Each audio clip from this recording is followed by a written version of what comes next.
So it became clear to me this earlier in the week that as I was meditating, that I was to talk today about the greatest commandment. And, in Matthew, Jesus is asked by those who are trying to trip him up, what is the greatest commandment? And we know what he said is to love God, to love the Lord your God with all your heart and your soul and your mind, is to love your neighbor as yourself. And so, as I thought about that, I thought, well, how do I really talk about that? Coming from the place where I come from today about God and God being everything, God being everywhere, God being through all that is. God is the source of everything. God, life energy imbues everything. How do I talk about loving God from that perspective except to say, love everything? So I had all of these things popping up in my head, all this, intellectual stuff about, well, blah, blah, blah, blah, blah, blah, blah. And I did a lot of writing about that, and I may share that with you at some point. I don't know. But what really came to me finally is that, again, trying to talk about love is challenging. Trying to talk about God is challenging because however we talk about it, it cannot possibly capture either of those words. And so to talk about love and to talk about God is really, it's an experience. God is an experience, I believe. And as love is an experience. Something we really get to surrender into if we're willing. Both God and love. And what comes from that, our actions, our thoughts, our words, get to be expressions of our experience. And also that it's a choice. We talked about that a quite great deal yesterday in our workshop called Ask Me About Unity. So if you see people wearing a button that says Ask Me About Unity, ask them. See what they have to say. We talked about that. Everything is a choice. That we're always at choice. And I believe that our choice really boils down to the choice between love and fear. And we get to make that choice thought by thought, moment by moment, word by word, action by action. And in order to do that, we need to be present with that. And I talked a while back about this idea of holy shift. Many of you may remember that idea of holy shift. That we have the opportunity to make the shift every moment.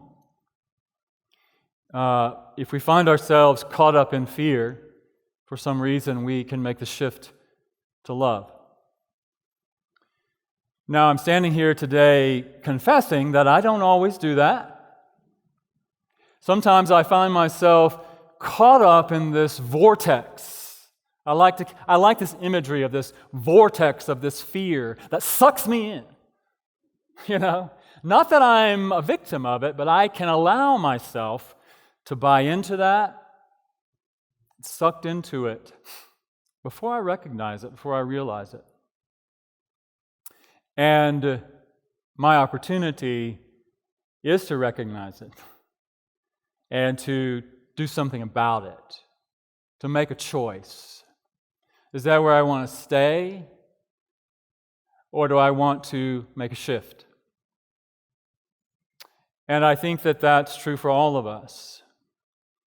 If it's not true for you, if you find yourself always in the energy of love, Please just hold the space for the rest of us.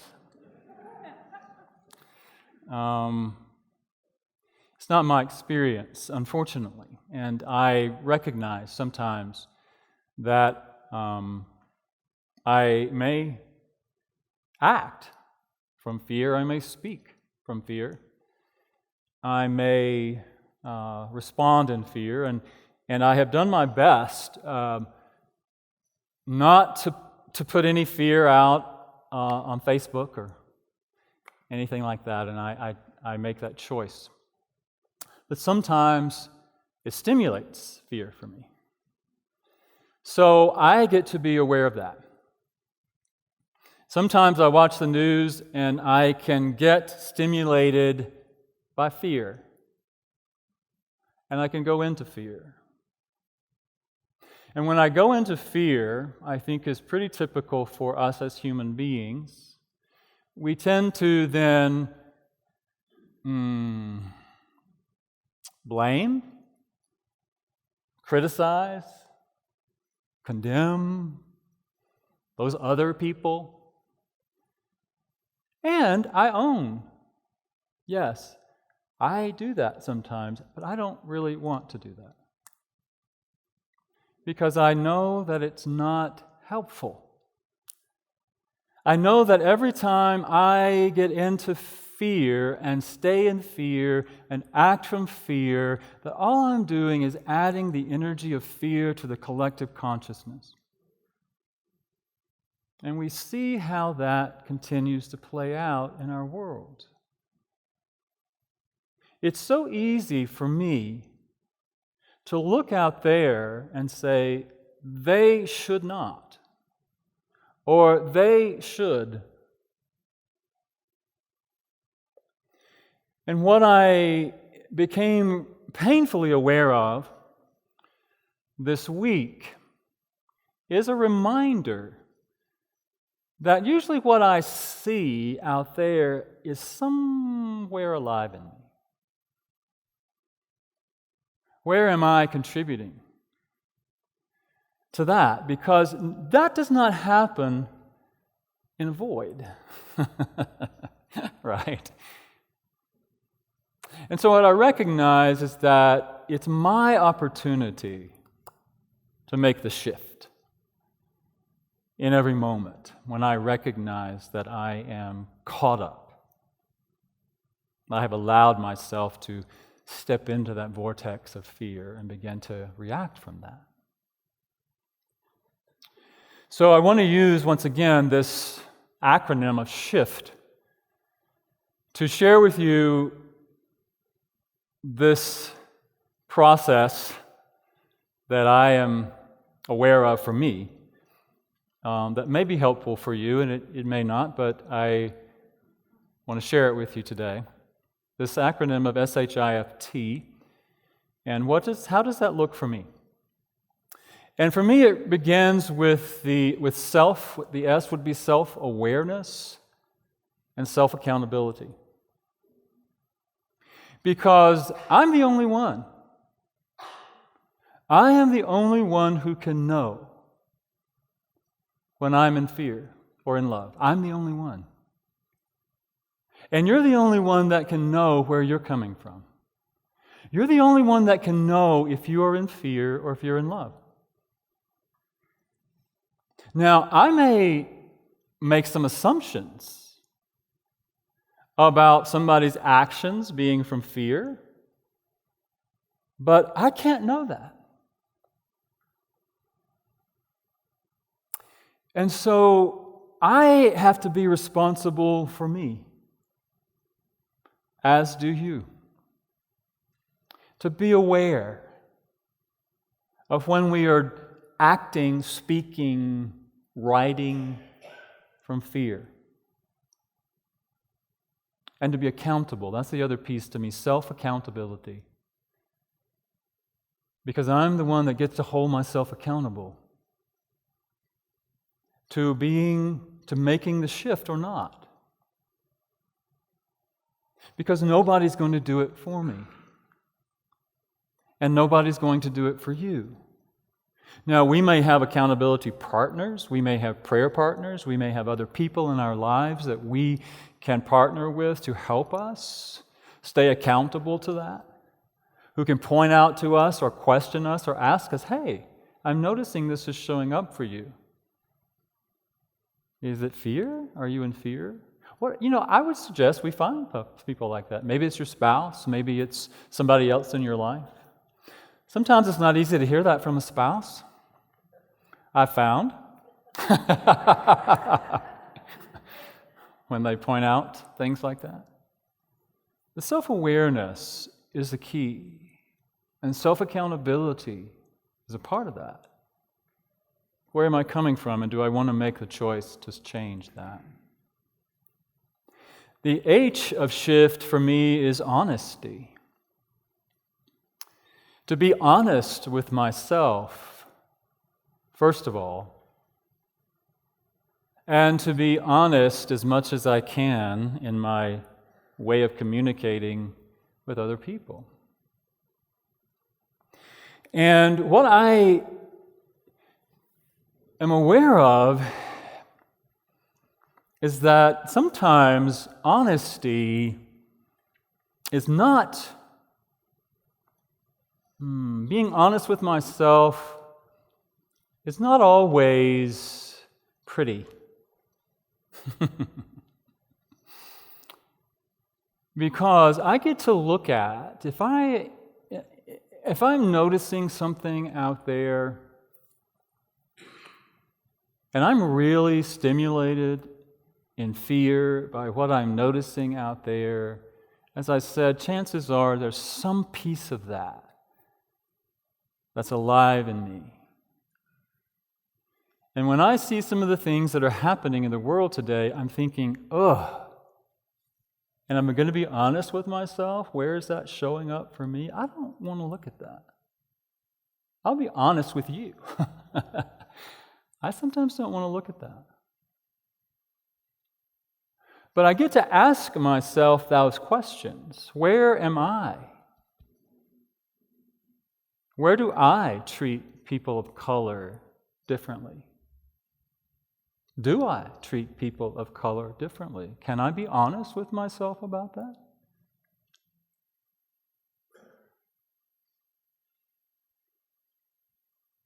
Where have I taken in any idea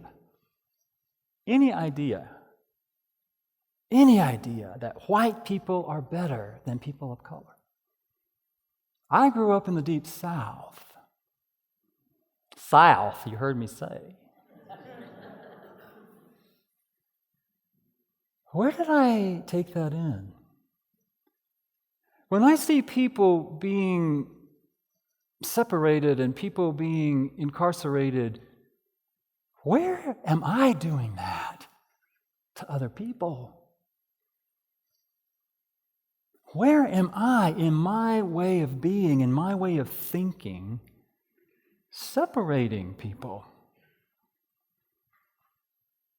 And wishing that people would be incarcerated. Or judging people, anyone, such that I would wish upon them anything other than love. I get to be honest with me about that and then make a choice. And I think that's true for all of us. And I know that it's sometimes challenging. At least it is for me. So self-awareness, self-accountability, being honest with myself, and then for me is integration. Inquiry and integration. Because inquiry is so important to me in that I get to ask myself, I get to inquire, where did that come from? Where might I have learned that? Where might that be showing up for me? And then to give myself some empathy, compassion. The inquiry part for me is curiosity with me. What What's showing up for me? In nonviolent communication, compassionate communication, we talk about feelings and needs and values. Needs or values. What do I value? What do I value in the world? What's important to me? Quality and connection and respect and all of those things that I think are valuable to all. They are valuable to all of us. And to give myself empathy for that, how am I feeling when I notice that? To inquire. Connect with myself around that. And the important piece that I want to say to all of us, it's so easy for us, it's easy for me, I will own it for me. It's easy for me when I get in touch with some of that stuff that's going on for me about separating people, about judging people, about being racist in some ways, however that may show up for me, it's easy for me to start beating myself up. Talking about how bad I am, how awful that is, how could I possibly? How many of us have said that about other people? How many of us say that about ourselves? And when I talk about integration, I'm talking about how important it is for us to integrate those aspects of us, to love those aspects of us. For me, it showed up as I'm choosing to love. I'm choosing to surround that little kid who grew up in the South with all of that stuff about racism. I'm choosing to love him. I'm choosing to love him. I'm choosing to love that aspect of me that would want to separate anyone from love. I'm choosing to love that aspect of me that really wants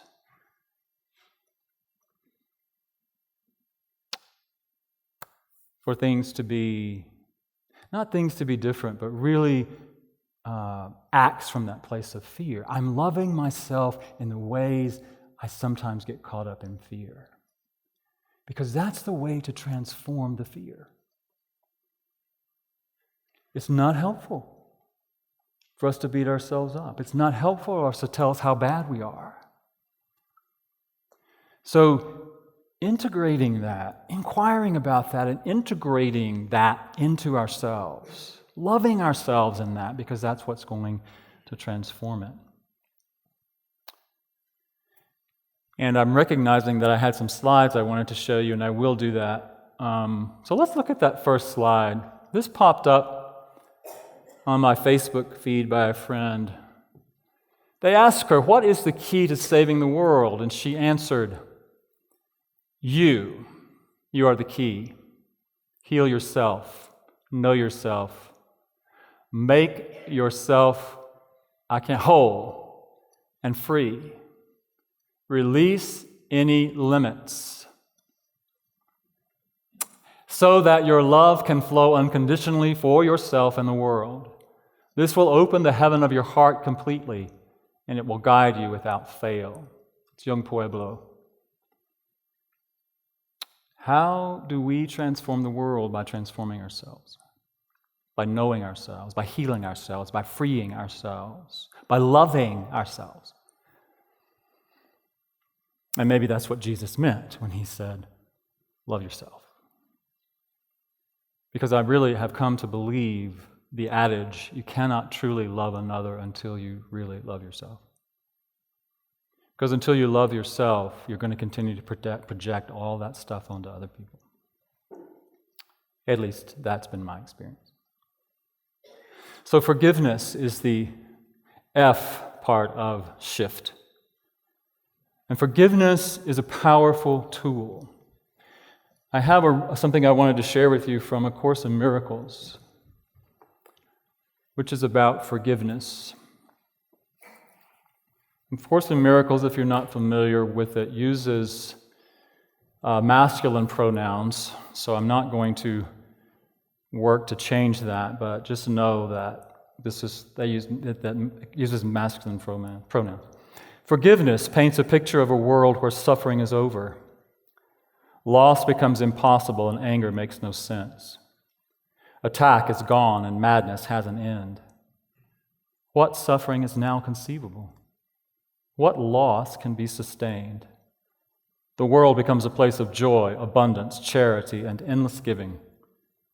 It is now so like to heaven that it quickly is transformed into the light that it reflects. And so the journey which the Son of God began has ended in the light from which he came. But forgiveness begins, I believe, with forgiving ourselves. Forgiving ourselves for getting caught up in fear. For recognizing that that's really what was happening. We were temporarily insane. We forgot. We forgot that we're love. And so we acted from a place of fear. So recognizing that for ourselves, and then the other key for that. Well, let me just go on with that.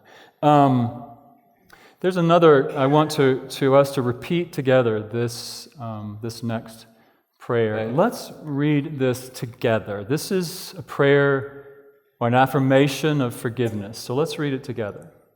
I choose to see through the eyes of love. I see myself as the beautiful creation that I am. I release any judgmental thought about myself, another or myself. I know I am perfect right where I am. As I know it for myself, I know it for everyone. I forgive myself for any perceived failure or shortcoming. Continue to the next slide. I forgive others for any perceived injury. I surrender to this moment, and I know that all is well. There is nothing to judge. The light of unconditional love fills my mind and radiates from my heart. As I am healed, I become an instrument of healing for the world. Powerful.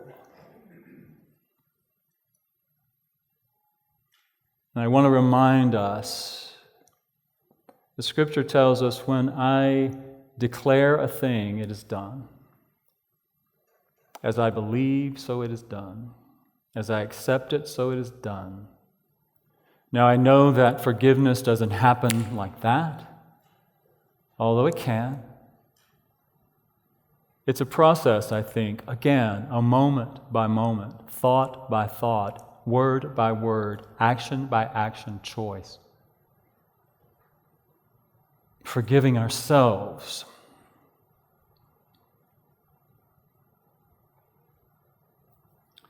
And as we forgive ourselves, then we can forgive others.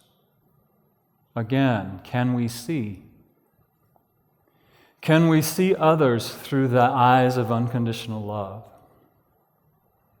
That while we can recognize for ourselves that we may have gotten caught up in fear, and we may have acted from that fear, we may have spoken from that fear, we may have written something on Facebook or other ways from that fear, we can remember, we can recognize, I forgot that I'm love. And we forgive ourselves. Can we extend that to others? To recognize that sometimes we forget.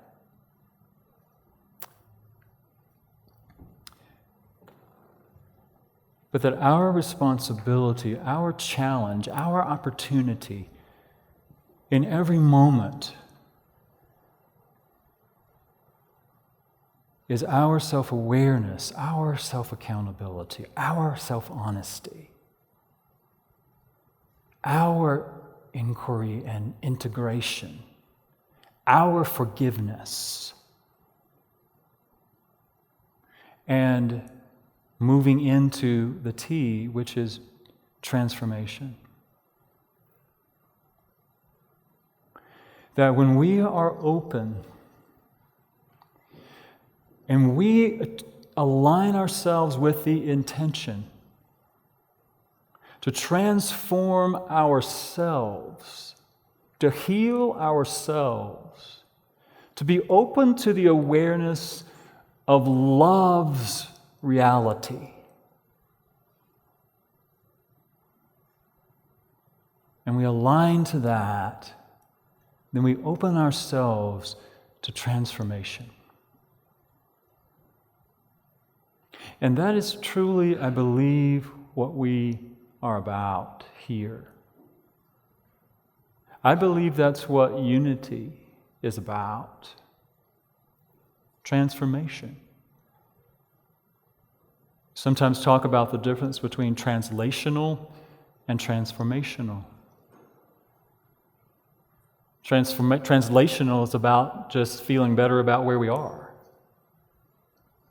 putting on our rose-colored glasses, seeing things through the lens.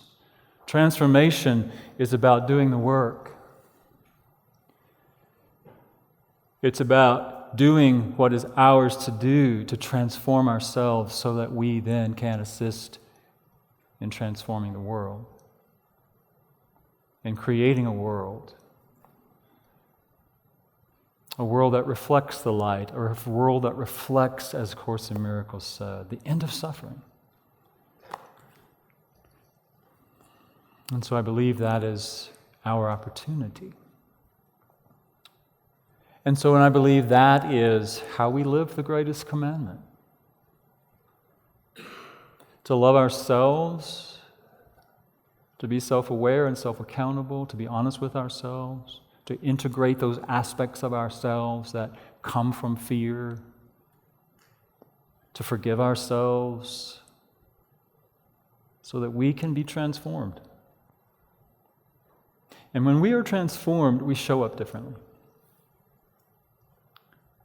When we are transformed,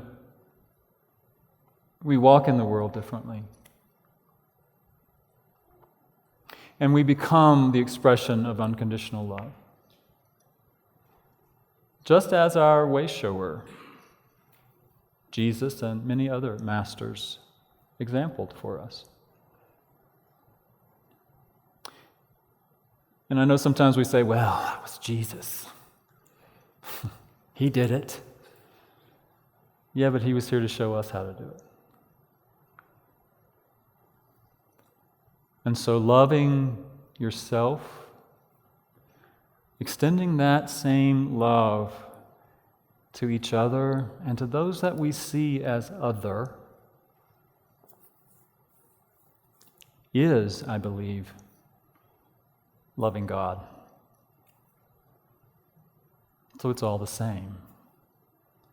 To love God, love yourself, love your neighbor, it's all the same thing. Truly. So I just encourage us to start with ourselves. And then we can move out from there. So there's one more affirmation I want us to close with today. So I invite you to take a breath, and let's say this together. I now release myself from the energy of fear and the demonstrations of fear in my thoughts, words, and actions. I now choose to align to love and allow love to be my way, my truth, and my life.